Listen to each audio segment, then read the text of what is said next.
한국이 세계적인 업체들을 보유했던 일본을 제친 이유는 융성하는 국운이 아니라 배움의 노력 끝에 얻은 바로 그 뛰어난 기술력과 경쟁력이었습니다. 그것이 우리 제품들이 세계 속으로 자리 잡을 수 있었던 배경이 되었던 것입니다.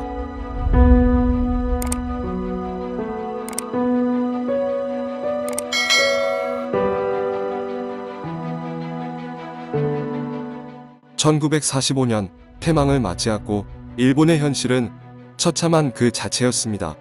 전쟁으로 인한 인명피해는 300만 명이 넘는다고, 무리한 전쟁 수행과 폭격 피해 등으로 국부의 4분의 1가량이 소멸하면서 공업화되었던 경제가 급속히 몰락하게 됩니다. 2차 세계대전 전인 일본의 공업 생산력은 세계적인 규모였다고 합니다. 1936년경 일본의 대표 산업이었던 자동차 기업인 닛산 도요타는 미국의 제너럴 모터스를 제치고 전 세계 자동차 생산량 1위를 기록했다고 하니 2차 세계대전을 일으킬 수 있었던 자신감이 어디서 나왔는지 짐작이 갑니다. 일본의 패망 후 통치권을 가졌던 미 군정은 일본이 산업 기반을 복구해서 다시 전쟁을 일으킬 것을 우려해서 재벌을 해체하고 강성 노조를 육성하는 등 여러 경제적인 족쇄를 만들었습니다. 미 군정의 이러한 경제정책을 간파한 일본은 독자적인 산업 육성을 위해 시장에 돈을 푸는 아베노믹스와 같은 양적 완화 정책을 폈다가 건강하지 못했던 경제는 1948년 물가 상승 200배라는 초인플레이션의 화폐 가치의 하락을 맞이하며 몰락의 길로 접어듭니다. 그 후 여러분들도 잘 아시는 한국 전쟁이 터집니다.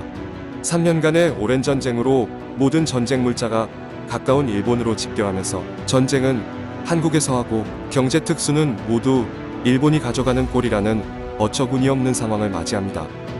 이때 일본은 3년간 경제 지표 연결 기준으로 당시 일본 총 GDP의 8% 정도 경제 상승 효과를 보았다고 하는데, 여기에 양적 완화로 풀린 시중 자금이 또한 긍정적인 작용을 하면서 경제 부흥에 제대로 마중물이 부어졌다 할 수 있을 것입니다.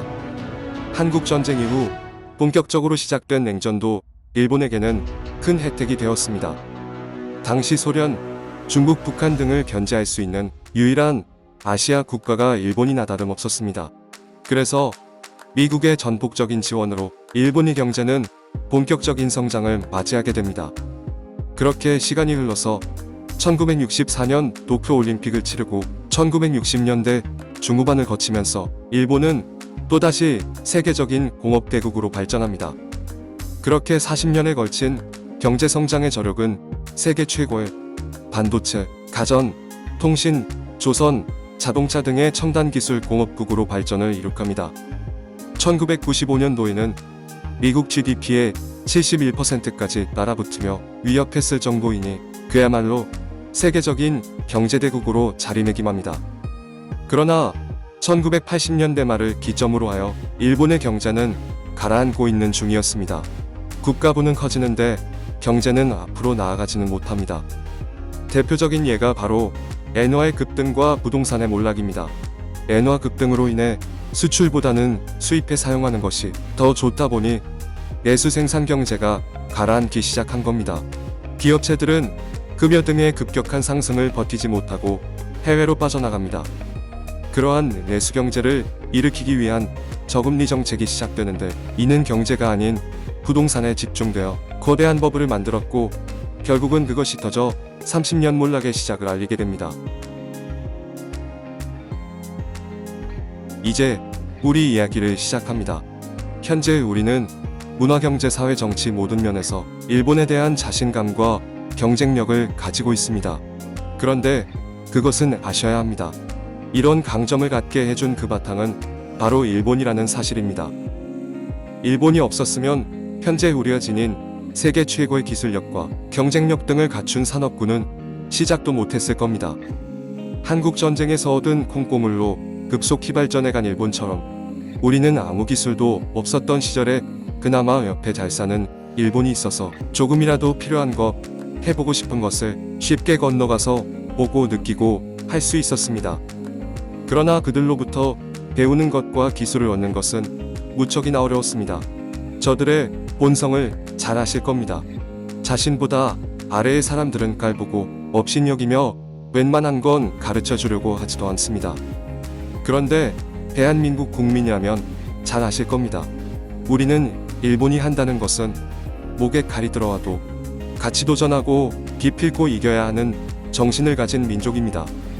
그렇게 일본이 하면 우리도 할 수 있다는 정신으로 노력하고 인내하고 성장하여 이제는 어엿한 일본이 발톱에 낀 때와 같지도 않는 존재라는 믿음을 더욱 굳건히 하는 위치까지 올랐습니다. 그래서 제가 드리는 말씀은 바로 지금 우리의 이 모든 경쟁력은 우리가 우수하기도 하지만 옆에 일본이 있었기 때문에 그로부터 얻은 교훈으로 인내하며 노력하며 발전을 통해 성취할 수 있는 기회를 만들어줬다는 것입니다. 문화, 게임, 음악, 영화, 드라마, 카툰 등 정치, 사회, 반도체, 디스플레이, 통신, IT 기술, 조선, 철강, 건설, 2차 전지. 어느 것 하나 일본은 최정상에 위치하지 않는 분야가 없었고 이젠 이들 모두에서 우리는 일본을 앞질렀습니다. 이래서 일본 덕분입니다.